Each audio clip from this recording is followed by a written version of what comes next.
we've been watching. The girls have been into Vietnam movies lately. We watched Platoon the other night, and yeah, and you know what's so funny is that they see so many movies that aren't real. We talked about 1917, but they see so many movies that aren't real that they still have a hard time believing some of these movies are real. Like Vietnam, they're like, that really happened, and they're like, they made some of this up, right? You're like, oh no, that Oliver Stone was there. That's what it was like. Dude, I worked with the guy second shift in this warehouse, and he was in Vietnam. I've never seen a guy put away booze the way this guy. Like, you would go out drinking with this guy, and he'd hand you a Budweiser. He'd drink Budweiser hard, right? Yeah. And then he'd be doing shots, but he'd hand you a fucking beer, and I swear, dude, you'd get like fucking 5 sips in, and he handed you another one, and then it became like the I Love Lucy sketch, you know, where she's trying to wrap the chocolates. And dude, and this guy was just like, he looked like a toad. He was just all just flesh and booze. And when he'd get really hammered, he'd tell you stories. And he always laughed about it too, but it was a crazy laugh. And then he would get quiet. But he was at the DMZ. And you know those anti-aircraft guns that shot like that, like boom, Yeah. boom, boom, boom. Yeah. He said he had his pointed horizontal at the tree line. And when shit would get going, his job was just to fucking, like, he said they would explode like water balloons. Good. He would just hit these fucking guys. Yeah. And he was like, raging fucking alcoholic, and like smoked cigarettes down to the thing, like fingers all yellow and brown. I mean, I lost touch with the guy, but there's no way that guy made it to the year 2000. No. I was with him in the early 90s. The fuck was his name? See, that's the question. Do you think Frank you could go to something or war? other, yeah. You think you could go to war and do that shit? I've always maintained that if I could get the courage to kill the first person, once I did that, then I would be worried that I would be that psycho running around in the nude at night with the knife in his teeth. Collecting But ears? I think there's an 80% chance I would actually be in the fetal position crying. Yeah. Because my walking around guy is that guy, but then I have this, somebody cuts me off in traffic, and then I turn into that other guy.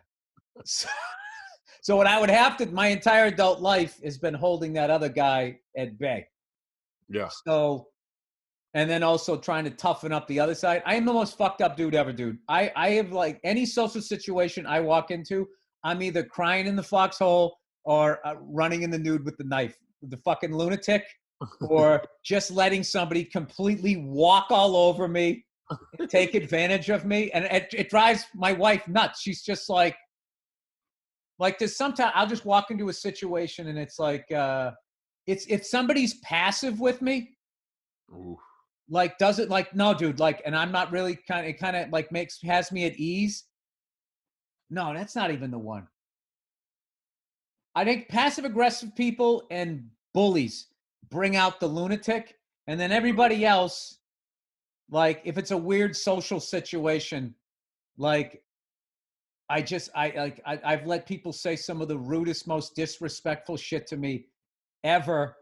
And then afterwards, I mean, like, anywhere from 2 hours later to 6 months or a year later, I'll bring it up with my wife, and she'll just be like, yeah, I was like on pins and needles. I couldn't believe you didn't say anything. And I was just like, yeah, I don't know why I didn't. And now that's going to fucking bug me for the rest of my life. And then for the rest of my life, dude, I drive around replaying that situation in my head alone in my car as I fucking say it to the windshield. You fucking think you can, as I'm buying you a fucking burrito, you're going to fucking say that in front of my wife, eh? You know you talking? I go into that fucking mode. And then I'm at a red light and I look over and there's somebody looking at me and I just, yeah, dude, mess. No, I'm the exact same way. I would allow liberties with people because I always felt like I was resilient. I could be cool. I could get past it. And then I never got past it. It would be something I'd sit up and fight with in my head. I told Rich Voss this today. They had a radio show call in, where there was the fans were trying to get the most famous guest to call in, and someone reached out to me, and I definitely wasn't by far famous, but for whatever reason they let me call in, and then so I like the radio show hits me up, hey man, would you mind if we called you? And I was like, I'm going to give you props for downplaying your celebrity and trying to act like you're down to earth. Continue. well, no, that's important to this story because they send me an email, like a text, hey, do you mind if we call you for the show? This is what's going on. And I'm like, yeah, I'm aware. Of course. So then I say yes. They announced that I'm on the show. And then the fans start going, hey, man, they've been trashing you all week, saying you're nobody, you're not famous. They've been mispronouncing your name. So I'm sure, by the way, I did the interview. It went perfect. They were cool as fuck. They just did not know who I was. So they're like, I don't know who this Burt Kreischer guy is. So that's why. But what happened was I laid in bed getting these emails going, I'm walking into a trap. Like they're going to fucking destroy me tomorrow and be like, so who are you? And I'm going to have to defend myself. Bill, I played radio jock versus Burt out in my head, but I played both voices. So I wrote the script. This radio jock was saying the most poignant, destructive things to me. And now here I am, like he would never know these things about me, right? Never. And here I am defending him, fighting until I go to bed. And then I wake up, and by the time they called, I'm like, hello. And they're like, hey, man, we're going to be on in 2. Are you ready? And I'm like, yeah. And then he was like, really nice. He's like, hey, man, super excited to talk to you. Thanks for letting us call you. And I was like, oh, hey, what's up, man?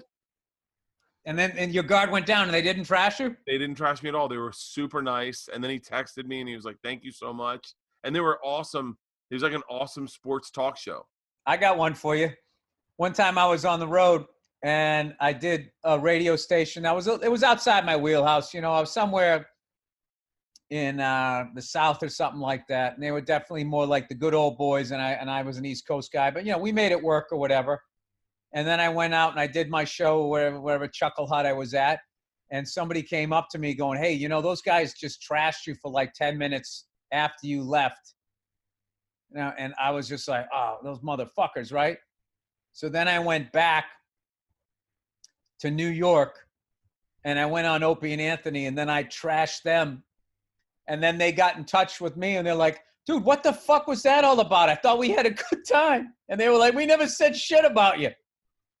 You know? And then the one guy wanted to fight me and shit. And I learned a lesson. I was just like, you know, just because some asshole comes up to you and says that somebody's saying something about you. Yeah. The proper procedure is to, well, do you have audio of it? And if they don't, you just fucking let it go. That's what I've learned. I've learned with that shit and business, working in ATC and that type of thing, and just knowing that people are gonna, you know, there's gonna be disagreements. People are gonna come and go and blah blah blah blah blah. And you just fucking, it's just business. It's like, you know, I was talking to somebody the other day and they were flipping out about something in show business. And I was just listening to them. I go, listen, I'm not trying to be the know-it-all old guy, but everybody in this town has that story. Denzel Washington has that story. I signed up for the thing. It was supposed to be this, and I showed up and it was that. It's just like everybody has that fucking story. So just take comfort in the fact that, you know, it's not a personal thing. And that was a big, like, I learned a lot and I felt really bad. I wish I said when they got back to me, I should have been like, I'm an idiot. Somebody said that you guys did. Maybe it was another show. I'm sorry. I'll go in it. Like, that's what I should have done. I should have done that. I should have been like, yeah, I was like, then why did 20 different people come up to me and say that? And it was only one. Like, I tried to lie my way out of it. I felt like a fucking asshole, which I am.